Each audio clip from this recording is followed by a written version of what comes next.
السلام عليكم البنات، كي دايرين؟ لاباس عليكم؟ نشارك معكم واحد ميني فلوق جديد.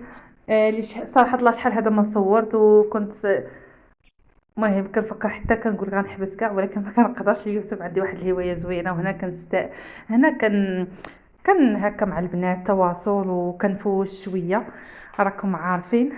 ايوا اختي، غنبدا معكم الميني فلوق ديالي مع الفطور.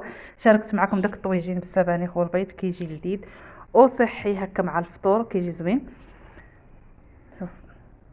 زويته بلديه بطبيعه الحال، وكمون، واحد الفريع ديال الثومه، وكويس ديال اتاي. داك البطبوط هذاك ولا داك المخمار راني حاطاه ديجا في القناه، هذاك غتشوفوه شويه، هذاك اللون ديالو راني نصيبه بالشوفان اللي كناخذوه هنايا، راه كاين كيتباع موجود تبارك الله. ايوا هذاك هو باش نصيبه، داك البطبوط وبالخميره بلديه، فيه الشوفان والخميره بلديه. ومهم كيجي زوين صحي، كيجي مع كل شيء صراحه الله، خصوصا هكا الفطور ولا الميريندات كيجي زوين. من بعد ما فطرنا خليت داك الشيء كامل، قلت حتى نرجع ليه. خرجت ولادي هما الاولين، دابا الجو زوين اليوم، ما بان ليا الجو زوين والشميشه. خرجهم شويه يلعبوا في الباركي، خرجنا هنا شريت لهم هاد الدونات هذا، وبقاو كيلعبوا هنايا مع الحمام. لقاو الحمام بقاو كيلوحوا لي داك الشيء، اكثريه كاع ماكله، بقاو كيلعبوا مع الحمام. وراكم عارفين الوليدات كيفرحوا هكا ملي كيشوفوا الحمام ولا شي حاجه، كيبقاو يعطيوه هكا في الماكله ديالو ولا شي حاجه. ايوا بقاو كيوكلوا فيه هنايا وكيلعبوا كيتصوروا معاه. كاع الوليدات خارجين تبارك الله ما شاء الله، شوفوا الله يحجبهم من العين، كلشي خارج كيلعب. الجو زوين، راكم عارفين هاد الايامات كانت الشتاء والبرد، ما كانش بنادم كيخرج بزاف، قليل فين كتخرجي غير للضروره وصافي. ايوا اللي قلنا نخرجوهم شويه يلعبوا. هنايا ديتهم للبارك. من بعد وصلنا حتى للباركي، بقاو كيلعبوا، عجبوهم الحال وفرحوا مساكن، حيت شحال ما قلت لكم نخرجوا. ايوا هنايا البنات دخلت ورجعت للمعقول، التحضيرات ديال رمضان. بديت كنصايب، اول حاجه صايبت هنايا بقلاوه، وعندي هاد المولات هادو صغار فصايبت.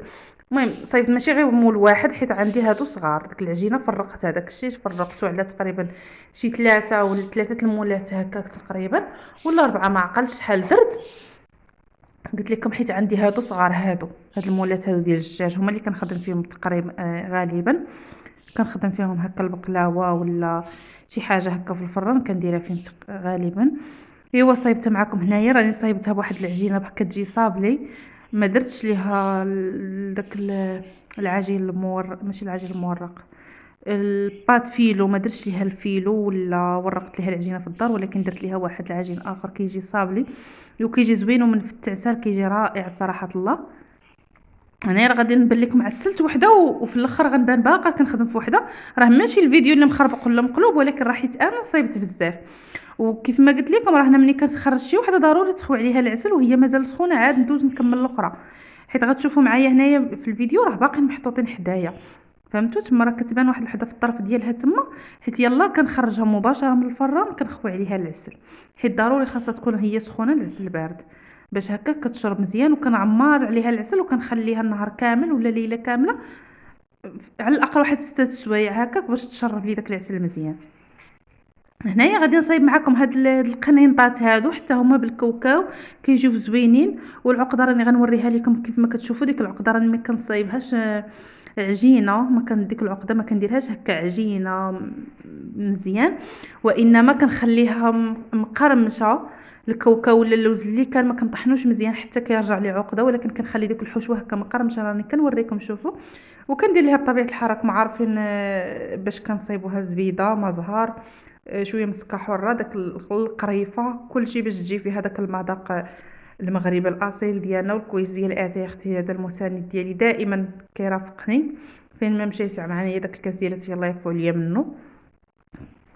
ايوا كنخدم هنايا كنوري لكم ديك الزبيده دوبتها ورجعتها في البواطه اختي. عرفتوا في هذه اللحظه هذه الماعن كيفاش شحال عندي في الكوزينه الماعن ما نقولش لكم. ما بقيتش باغا نجبد ماعن كتار ولا شي حاجه، قلت غنقضي بهذا الشيء اللي عندي. ذوبت الزبده ورجعتها في البواطه وكنخدم بها. راكم عارفين، عرفتي ايد وحده راه بزاف. هنا كنصور معكم كنوريكم، وريت لكم السلو راني مصايبه، وهنا الشباك هي باقا في القصريه حتى هي باقا ما درتش ليها، حطيتهاش في السطال ولا في الطبسيل، باقا في القصريه. صورتها لكم من تما وريتها لكم، كنت باقا كاع ما فندتها في جنجلان. يلا معسله وصافي. وسلو هذاك راه في السطل ديالو نصايب. هنا زدت كنكمل معاكم.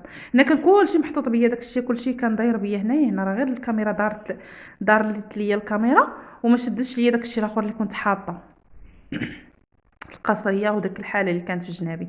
المهم كنكمل البنات بهذه الطريقه هذه. ضروري هكا ديروا ليها زبيده ولا زويته باش كدهنوا هاد الورقه هذه ديال الفيلو. انا نص تقريبا دهنته بالزبده وتسالت ليا، وزدت كملت الشيء الاخر بالزيت. راه عادي كي الزيت كي الزبده كتعطيكم نفس النتيجه. المهم هو الزبده ما يكونش فيها داك الماء، ما تكونش فيها الماء، تكون زبده زوينه يعني. وصافي ما كتحاول ما كت ماشي ضروري هكا تلصقوها بالعجينه ولا بالبيض من التحت. راه صافي غير داك البلاصه الزاديه ديال العجينه كتحطوها لتحت في الطاوه. بغيتو تقليوهم ضروري كتلصقوهم هكا بشويه العجينه. الا بغيتو تقليهم انا دخلتهم للفران ما نحتاجش نقليهم. الاختيار كيبقى ديالكم. المهم كملوا على هاد الطريقه ان شاء الله. وهنايا الكبيده ديالي نشارك معكم الغداء. من بعد ما تكمل ديك الحلوه وداكشي درتي طيب وتعسل اللي تعسل وتقلى اللي تقلى. المهم جمعت داكشي الماء حدا لابابو وخليتهم. قلت حتى لمور الغداء وغادي نجمع كلشي ونغسلو. وديك الساعه عاد نرجع للحلوه عاوتاني نقادها في بلايصها. درت هنايا الرفيسه. الصراحه الله جات خطيره حيت شحال ما درنا وكنا تشهيناها. ونيت كان راجلي مريض شويه كنضربو البرد. وهي هذيك جا شافها فرح. قلت له انا درتها لك لخاطرك مع ديك التويمه والحلبه والمسافن وهذا زوينه الصراحه. الله هنايا كنسقيها وكنغطيتها بالبلاستيك غذائي وغطيتها مزيان تبقى سخونه واحد 10 دقائق هكاك بين ما دخلوا من برا. وبالصحه والراحه. تلاقاو فيديو قادم ان شاء الله.